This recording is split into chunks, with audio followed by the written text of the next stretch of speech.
आज के महावाक्य है। मीठे बच्चे सदा इसी नशे में रहो कि हम संगम युगी ब्राह्मण हैं। हम जानते हैं जिस बाबा को सब पुकार रहे हैं वह हमारे सम्मुख है। प्रश्न है, जिन बच्चों का बुद्धि योग ठीक होगा उन्हें कौन सा साक्षात्कार होता रहेगा? जिन बच्चों का बुद्धि योग ठीक होगा उन्हें कौन सा साक्षात्कार होता रहेगा? उत्तर में बाबा ने कहा, सतयुगी नई राजधानी में क्या क्या होगा, कैसे हम स्कूल में पढ़ेंगे फिर राज्य चलाएंगे, यह सब साक्षात्कार जैसे जैसे नजदीक आते जाएंगे होता रहेगा।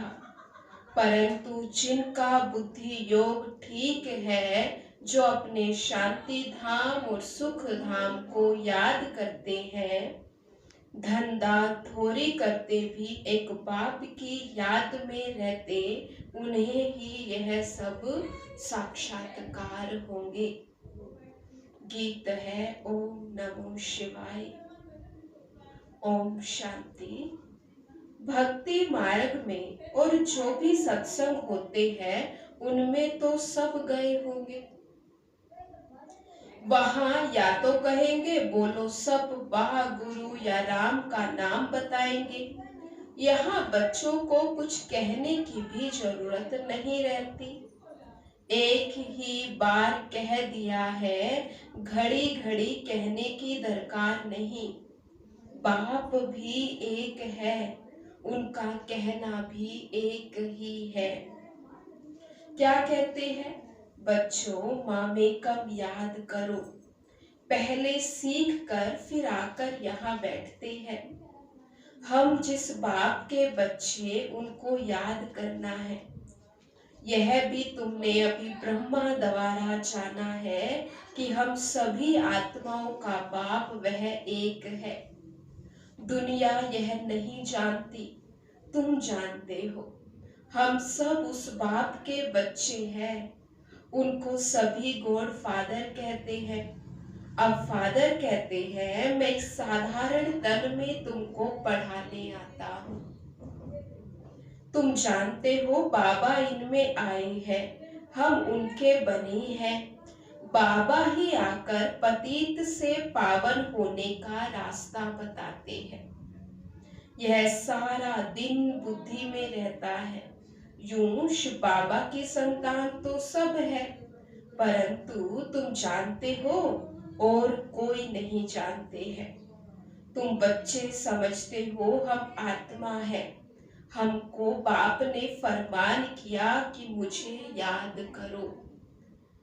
मैं तुम्हारे बेहद का बाप हूँ। सब चिल्लाते रहते हैं कि पतित पावन आओ। हम पतित बने हैं, यह देह नहीं कहती, आत्मा इस शरीर द्वारा कहती है। 84 जन्म भी आत्मा लेती है ना। यह बुद्धि में रहना चाहिए कि हम एक्टर्स हैं। बाबा ने हमको अब त्रिकालदर्शी बना दिया। आदि मध्य अंत का ज्ञान दिया है। बाप को ही सब बुलाते हैं ना। अभी भी वह कहेंगे, कहते रहते हैं कि आओ, और तुम संगम युगी ब्राह्मण कहते हो बाबा आया हुआ है। इस संगम युग को भी तुम जानते हो। यह पुरुषोत्तम युग गाया जाता है। पुरुषोत्तम युग होता ही है कलयुग के अंत और सतयुग के आदि के बीच में। सतयुग में सतपुरुष, कलयुग में झूठे पुरुष रहते हैं। सतयुग में जो होकर गए उन्हों के चित्र है। सबसे पुराने ते पुराने यह चित्र, इनसे पुराने चित्र कोई होते नहीं। ऐसे तो बहुत मनुष्य फालतू चित्र बैठ बनाते हैं। यह तुम जानते हो कौन कौन होकर गए हैं। जैसे नीचे अम्बा का चित्र बनाया है, अथवा काली का चित्र है तो ऐसी भुजाएं वाली हो थोड़ ही सकती है। अम्बा को भी दो भुजाएं होंगी ना। मनुष्य तो जाकर हाथ जोड़ते पूजा करते हैं। भक्ति मार्ग में अनेक प्रकार के चित्र बनाए हैं। मनुष्य के ऊपर ही भिन्न भिन्न प्रकार की सजावट करते हैं तो रूप बदल जाता है। यह चित्र आदि वास्तव में कोई है नहीं, ये सब है भक्ति मार्ग। यहाँ तो मनुष्य लूले लंगड़े निकल पड़ते हैं। सतयुग में ऐसे नहीं होते हैं, है ना। आज जैसे संसार में हालत है, कोई लंगड़ा है, लूला है, अंधा है ना। तो सतयुग में संपूर्ण सुखी निरोगी काया होगी। सतयुग में ऐसे नहीं होंगे। सतयुग को भी तुम जानते हो, आदि सनातन देवी देवता धर्म था। यहाँ तो ड्रेस देखो, हर एक की अपनी अपनी कितनी वैरायटी है। वहां तो यथा राजा रानी तथा प्रजा होते हैं। जितना नजदीक होते जाएंगे तो तुमको अपनी राजधानी की ड्रेस आदि का भी साक्षात्कार होता रहेगा। देखते रहेंगे, हम स्कूल में पढ़ते हैं, यह करते देखेंगे भी वह जिनका बुद्धि योग अच्छा है, जिनकी बुद्धि के लाइन क्लियर है, वही उन चीजों को अनुभव कर सकेंगे, उन चीजों का साक्षात्कार कर सकेंगे। अपने शांति धाम सुख धाम को याद करते हैं। धंधा धोरी तो करना है ना। भक्ति मार्ग में भी धंधा आदि तो करते हैं। ज्ञान कुछ भी नहीं था, यह सब है भक्ति। उसको कहेंगे भक्ति का ज्ञान, उसको कहेंगे भक्ति का ज्ञान। वह यह ज्ञान दे न सके कि तुम विश्व के मालिक कैसे बनेंगे। अभी तुम यहाँ पढ़कर भविष्य विश्व के मालिक बनते हो। जैसे ऋषि मुनि मोक्ष की प्राप्ति के लिए ही योग तपस्या करते हैं, लेकिन वो उनको पता ही नहीं कि मालिक भी बना जा सकता है। तो वो पढ़कर, जो बाबा पढ़ाते हैं उससे पढ़कर तो हम विश्व के मालिक बन जाएंगे, लेकिन उन लोगों को पता ही नहीं है। तुम जानते हो यह पढ़ाई है ही नई दुनिया अमर लोक के लिए। बाकी कोई अमरनाथ पर शंकर ने पार्वती को अमर कथा नहीं सुनाई, वह तो शिव शंकर को मिला देते हैं। अभी बाप तुम बच्चों को समझा रहे हैं, यह भी सुनते हैं। बाप बिगड़ सृष्टि के आदि मध्य अंत का राज कौन समझा सकेंगे। यह कोई साधु संत आदि नहीं है। जैसे तुम गृहस्थ व्यवहार में रहते थे, वैसे यह भी है। ड्रेस आदि सब वही है। जैसे घर में माँ बाप के बच्चे होते, फर्क कुछ नहीं है। बाप इस रथ पर सवार हो आते हैं। बच्चों के पास यह भाग्यशाली रथ गाया जाता है। कभी बैल पर सवारी भी दिखाते हैं। मनुष्य ने उल्टा समझ लिया है। मंदिर में कभी बैल हो सकता है क्या? कृष्ण तो है प्रिंस, वह थोड़े ही बैल पर बैठेंगे। भक्ति मार्ग में मनुष्य बहुत मूंझे हुए हैं। मनुष्यों को है भक्ति मार्ग का नशा, तुमको है ज्ञान मार्ग का नशा। ये नशा भी भक्ति मार्ग में जो अपने को चिंतन चलाते हैं, मैं पतित हूँ, मैं नीच पापी कामी हूँ, अपने को गिराना है। भक्ति करते हुए भी हमारे अंदर पॉजिटिव संकल्प ही चले।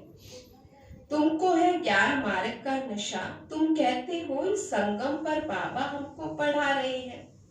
तुम हो इस दुनिया में, परंतु बुद्धि से जानते हो हम ब्राह्मण संगम युग पर है, बाकी सब मनुष्य कलयुग में है। यह अनुभव की बातें हैं। बुद्धि कहती है हम कलयुग से अब निकल आए हैं। बाबा आया हुआ है, यह पुरानी दुनिया ही बदलने वाली है। यह तुम्हारी बुद्धि में है और कोई नहीं जानते। भल एक ही घर में रहने वाले हैं, एक ही परिवार के हैं, उसमें भी बाप कहेगा हम संगम युगी, बच्चा कहेगा नहीं हम कलयुग में है। वंडर है ना। बच्चे जानते हैं हमारी पढ़ाई पूरी होगी तो विनाश होगा, विनाश होना जरूरी है। तुम्हारे में भी कोई जानते अगर ये समझे दुनिया विनाश होनी है तो नई दुनिया के लिए तैयारी में लग जाए। बैग बैगेज तैयार कर ले, बाकी थोड़ा समय है, बाबा के तो बन जाए।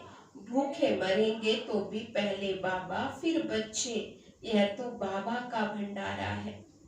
तुम शिव बाबा के भंडारे से खाते हो।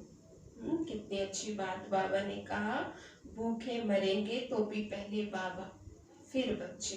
तो यानी बाबा अपने बच्चों को कभी भूखा मरने नहीं देगा। तुम शिव बाबा के भंडारे से खाते हो। ब्राह्मण भोजन बनाते इसलिए ब्रह्मा भोजन कहा जाता है। जो पवित्र ब्राह्मण है याद में रहकर बनाते, सिवाय ब्राह्मणों के शिव बाबा की याद में कोई रह नहीं सकते। वह ब्राह्मण थोड़े ही शिव बाबा की याद में रहते हैं। शिव बाबा का भंडारा यह है जहाँ ब्राह्मण भोजन बनाते हैं। ब्राह्मण योग में रहते पवित्र तो है ही, बाकी है योग की बात, इसमें ही मेहनत लगती। गपोड़ा चल ना सके, ऐसे कोई कह ना सके कि मैं संपूर्ण योग में हूँ व 80% योग में हूँ। कोई भी कह ना सके। ज्ञान भी चाहिए। तुम बच्चों में योगी वह है जो अपनी दृष्टि से ही किसी को शांत कर दे। या इतनी पावर है हम में जो अपनी योग की शक्ति के द्वारा किसी को भी अपनी दृष्टि से शांत कर सके। यह भी ताकत है। तो कितनी ताकत है हम में। एकदम सन्नाटा हो जाए जब तुम अशरीरी बन जाते हो, फिर बाप की याद में रहते हो, तो यही सच्ची याद है। फिर से यह प्रैक्टिस करनी है। जैसे तुम यहाँ याद में बैठते हो, यह प्रैक्टिस कराई जाती है। फिर भी सब कोई याद में रहते नहीं, कहाँ कहाँ बुद्धि भागती रहती है। बाबा ने कहा फिर भी सबको याद में रहते नहीं, कहाँ कहाँ बुद्धि भागती रहती है। बीती हुई बातों में बुद्धि जाती है, भविष्य की चिंता इसमें भी बुद्धि जाती है, और दुनियादारी के आकर्षण में भी बुद्धि जाती है। तो बाबा कहते हैं ये क्या है, नुकसान कर लेंगे, अपना ही नुकसान करेंगे, और इसी बीच अपने वर्तमान को जीना भूल जाते, और फिर बस पश्चाताप के अलावा कुछ भी नहीं बचेगा। कहाँ कहाँ बुद्धि भागती रहती तो वह फिर नुकसान कर लेते। यहाँ संदली पर बिठाना उनको चाहिए जो समझे हम ड्रिल टीचर हैं, बाप की याद में सामने बैठे हैं। बुद्धि योग और कोई तरफ ना जाए, सन्नाटा हो जाएगा। तुम अशरीरी बन जाते हो और बाप की याद में रहते हो, यह है सच्ची याद। सन्यासी भी शांति में बैठते, वह किसकी याद में रहते हैं? वह कोई रियल याद नहीं, कोई को फायदा नहीं दे सकेंगे। वह सृष्टि को शांत भी नहीं कर सकते, बाप को जानते ही नहीं, ब्रह्म को ही भगवान समझते रहते, वह तो है नहीं। अभी तुमको श्रीमत मिलती, माँ में कम याद करो। तुम जानते हो हम 84 जन्म लेते हैं, हर जन्म में थोड़ी थोड़ी कला कम होती जाती, जैसे चंद्रमा की कला कम होती जाती। देखने में इतना मालूम थोड़े ही पड़ता है। अभी कोई भी संपूर्ण नहीं बना, आगे चल तुमको साक्षात्कार होंगे। आत्मा कितनी छोटी, उनका भी साक्षात्कार हो सकता। नहीं तो बच्चियां कैसे बताती कि इनमें लाइट कम है, इनमें जास्ती है। जैसे ब्रह्मा बाबा को, दादी गुलजार को बोलते थे कि जाओ और बर्तन में देख के आओ कि हम में कितनी लाइट है। तो दादी जाके देख के आती थी और ब्रह्मा बाबा को बताती थी। दादी उस समय बच्ची ही तो थी। तो बाबा ने कहा कि उनको भी साक्षात्कार हो सकता है, तो बच्चियां कैसे बताती कि इनमें लाइट कम है, इनमें जास्ती है। दिव्य दृष्टि से ही आत्मा को देखती, यह भी सभी ड्रामा में नूंद है। मेरे हाथ में कुछ नहीं है, बाबा कहता ड्रामा में नूंद है। बाबा के हाथ में भी कुछ नहीं। ड्रामा मुझसे कराते, यह सब ड्रामा अनुसार चलता रहता। भोग आदि यह सब ड्रामा में नूंद है। सेकंड बाय सेकंड एक्ट होता है। अभी बाप शिक्षा देते कि पावन कैसे बनना, बाप को याद करना। कितनी छोटी आत्मा जो पतित बनी है, फिर पावन बननी है। वंडरफुल बात है ना। कुदरत कहती है ना, बाप से तुम सब कुदरती बातें सुनते हो। सबसे कुदरती बात है आत्मा परमात्मा की, जो कोई नहीं जानते। ऋषि मुनि आदि कोई भी नहीं जानते। इतनी छोटी आत्मा ही पत्थर बुद्धि फिर पारस बुद्धि बनती है। बुद्धि में यही चिंतन चलता रहे कि हम आत्मा पत्थर बुद्धि बनी थी, अब फिर बाप को याद कर पारस बुद्धि बन रही है। लौकिक रीति तो बाप भी बड़ा, फिर टीचर गुरु भी बड़े मिलते। यह तो एक ही बिंदी, बाप भी है, टीचर भी है, गुरु भी है। सारा कल्प देहधारी को याद किया है। अब बाप कहते मामेकम याद करो, तुम्हारी बुद्धि को कितना महीन बनाते। विश्व का मालिक बनना कोई कम बात है क्या? यह भी कोई ख्याल नहीं करते कि यह लक्ष्मी नारायण सतयुग के मालिक कैसे बने। तुम भी नंबरवार पुरुषार्थ अनुसार जानते हो, नया कोई इन बातों को समझ ना सके। पहले मोटे रूप से समझा, फिर महीनता से समझाया जाता है। बाप है बिंदी, वह फिर इतना बड़ा बड़ा लिंग रूप बना देते हैं। मनुष्य के भी बहुत बड़े बड़े चित्र बनाते, परंतु ऐसे है नहीं। मनुष्य के शरीर तो यही होते, भक्ति मार्ग में क्या क्या बैठ बनाया है। मनुष्य कितना ऊंचे हुए है। बाप कहते जो पास्ट हो गया वह फिर होगा। अभी तुम बाप की श्रीमत पर चलो। इनको भी बाबा ने श्रीमत दी, साक्षात्कार कराया ना।